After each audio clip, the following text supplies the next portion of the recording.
Yes, vi skal lige kigge lidt på, hvordan vi sætter Burp Proxy op, så vi kan bruge den op imod TryHackMe, og generelt bare bruge Burp Proxy, for det er jo et fantastisk værktøj. Det hedder det er en proxy server, en web proxy server, og sådan helt lavpraktisk, så er det jo til at intercepte det request, som vi sender fra vores webbrowser, før vi sender det videre til den server, som der skal modtage det, så vi faktisk kan fikse rundt på det. Altså vi kan lave om i vores request. Så det første vi skal gøre, det er at ud og downloade en extension, der hedder Foxy Proxy til Firefox. Så det er bare at gå ud på Google, og så skriver I Firefox, og så Foxy, F-O-X-Y, og så Proxy, sådan. Og det første link skulle meget gerne være noget, der hedder Foxy Proxy Standard, en add-on.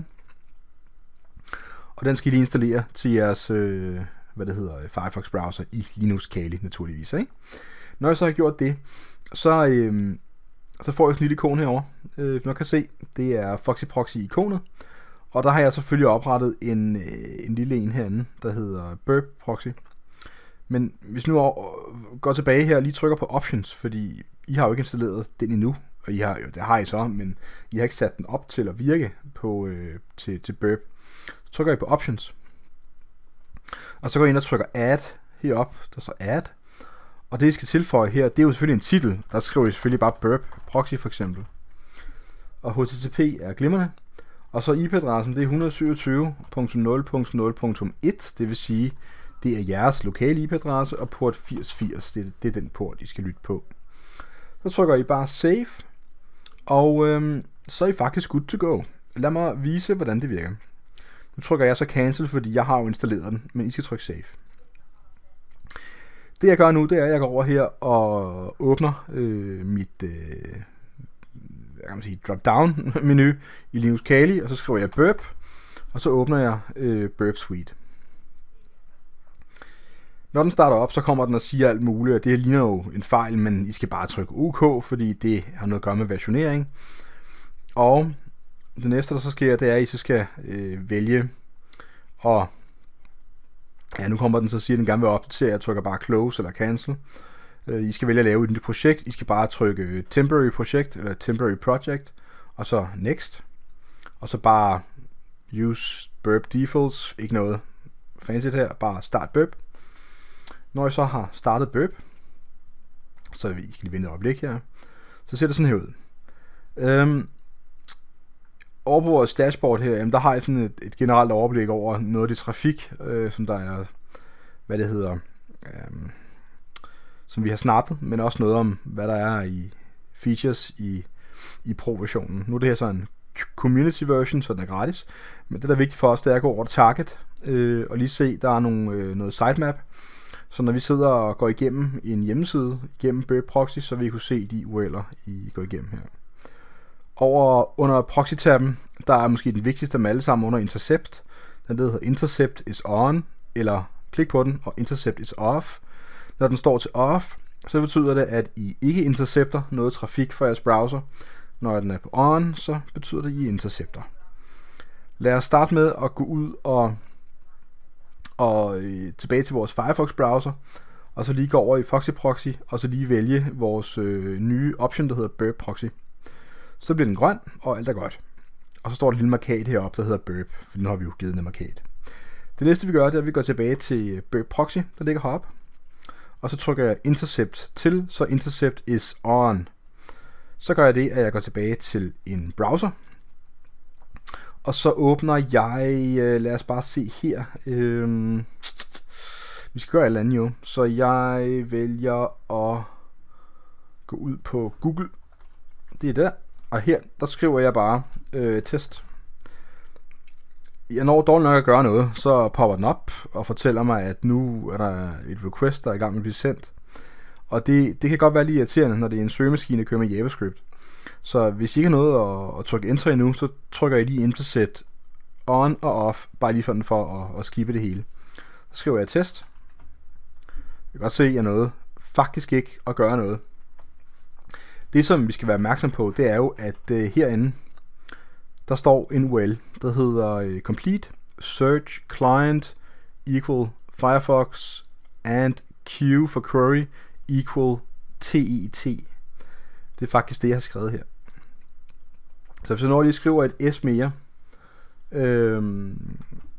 og går tilbage til Burp Proxy, og lige trykker on and off igen, og trykker enter nu, så popper den op med det rigtige request, som jeg har sendt afsted. Og det er jo her, hvor der står test. Nu har jeg muligheden for at gå ind her og ændre noget. Jeg ved godt, det er meget småt på min skærm. Jeg kan desværre ikke zoome i det her. Men jeg kan ændre tingene. Her der står for eksempel test. Jamen jeg kan ændre det til at være hvad som helst, jeg har lyst til. Det her, det er det HTTP request. Det er et get HTTP request, der er blevet sendt afsted fra browseren af. Her er URL'en. Det er /search. Og så kommer der ellers et spørgsmålstegn, der indikerer, at nu kommer der altså nogle query variables, som der hedder client, der er lige med Firefox, og en anden variabel, der hedder Q, der er lige med test, og det er jo den search query, jeg har skrevet i Google, jeg fyrer afsted. Så står der så, at der er en HTTP version 1.1, det er altså den protokolversion, der bliver benyttet. Og så er der nogle andre ting at sige. Det er lidt mindre interessant for os at gå igennem det her slavisk, fordi at det er bare en helt banal HTTP get request, der bliver sendt afsted. Jeg ønsker faktisk at ændre min search query. Læg mærke til, hvordan den står og hænger heroppe i Firefox. Der sker ikke rigtig noget lige nu. Og det er simpelthen fordi, at den venter på, at vi sender requestet videre til Google. Så nu går jeg tilbage til Burp. Jeg vælger at ændre test til at være ordet biler. Og så trykker jeg så forward. Så når jeg har ændret det, så kan jeg forwarde mit request og sende det videre. Det gør jeg så sådan der. Og så trykker jeg bare lige intercept off, sådan, og går tilbage til Google, og så kan I godt se, at nu har jeg søgt på biler. I princippet af, hvad vi kan bruge det her til, jamen det er jo, når vi så sidder og arbejder på en hjemmeside, og vi skal finde ud af, om der er nogle sikkerhedsproblematikker på den, jamen så skal vi jo for eksempel bruge Burp. Nu har jeg jo startet Bolt-rummet op, og jeg har taget den IP-adresse her, som der er i Bolt-rummet, og nu går jeg lige ind på den. Jeg husker det nok som om, at det er port 8000. Og her, der skal jeg så skrive Bolt i CMS'et, ved altså i UL, og så kommer jeg så frem til login-formularen.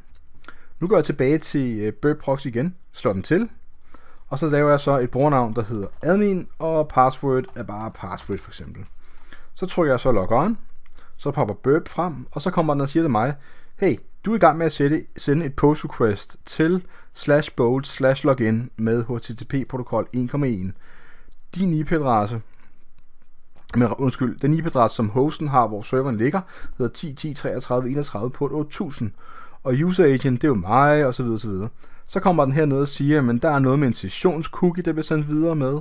Men hernede står der user login, username er lige med admin, og password er lige med password. Det er jo her nu, at jeg kan tage det her request og lave om i det, eller jeg kan forward det. Jeg kan jo se fuldstændig, hvad der er blevet sendt afsted til serveren. Men jeg kan også højreklikke herinde, og så sige send to repeater. Og det er et fantastisk tool, så det gør vi lige. Nu rører jeg så over på repeater. I kan se min fane herovre, der blev lilla. Nu er den så lige, ikke lilla, orange, fordi nu holder jeg musen over den, men under repeateren, der sendte jeg mit request over. Så kan jeg fjerne min intercept her på min intercept fane, og vil lige trykke intercepted off. Så går jeg over til repeateren, og der ligger vores request under faneblad 1. Og der kan jeg jo praktisk trykke send nu, og det vi så faktisk får tilbage, jamen det er jo så vores request tilbage fra serveren, der siger til os et eller andet hen ad retning af. Jeg skal se en gang, om der står noget tekst. Der står der username og password not correct, please check your input. Så i praktisk talt kan man sige, at vi prøvede at logge ind. Det er jo raw, så det er alt det HTML, vi får tilbage. Man kan også gå over og kigge på HTML. Eller man kan trykke på render, og så prøve at få en nogenlunde udseende af, hvad Burp tror, vi ser. Og det er ikke altid lige hensigtsmæssigt, det den kommer frem til. Og det er egentlig heller ikke så vigtigt for os, og det er mindre interessant. Og det tager altid for lang tid, så det gider vi ikke at vente på. Det, der er interessant for os, det er jo i praktisk talt, nu kan vi sidde og trykke her og lave om på tingene. Admin, jeg kan også gå ud og skrive nu tests, og så ændre passwordet til test 123, og så send igen. Og så kan jeg sidde og sende min request afsted og lege med input herinde. Og det er det Burp kan. Burp kan lege med det her input, vi har. Kan lege med HTTP requests. Og det her, det er jo bare repeateren. Og repeateren er, at man har et request, og så kan man sidde og trykke send, send og send. Man kan også gå ind og kigge på de individuelle parametre. Man kan se på headers. Man kan se det i hexadecimal, hvis man er til det. Henholdsvis plejer raw at være rigeligt.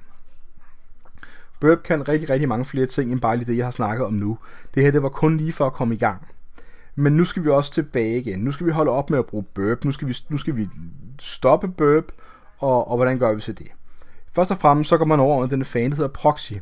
Og så sikrer man så lige, at den er off. Det kunne være en meget godt sted at starte. Nu kan I faktisk bruge jeres browser, som I vil. Men der er nogle hjemmesider, der kan detektere, at de kører igennem en proxy. Så derfor skal jeg gå tilbage til jeres Foxy Proxy extension. Den ligger herovre jo, som vi lige har valgt. Og så gå tilbage til Turn Off Use Firefox Settings. Og det er ikke noget, jeg har lavet. Det er noget, som Foxy Proxy automatisk laver for os, når vi laver en proxy, vi kan vælge. Så trykker jeg Turn Off. Og nu er der sådan en lille rød markat henover. Og nu er vi faktisk helt ude af Burp. Nu kører vi igennem browseren som på normal vis. Og det var en lille smule om, hvordan man brugte Burp, hvordan man satte Burp op, hvordan at vi bruger en extension, der hedder Foxy Proxy til faktisk at let og elegant køre vores browser igennem Burp Proxy.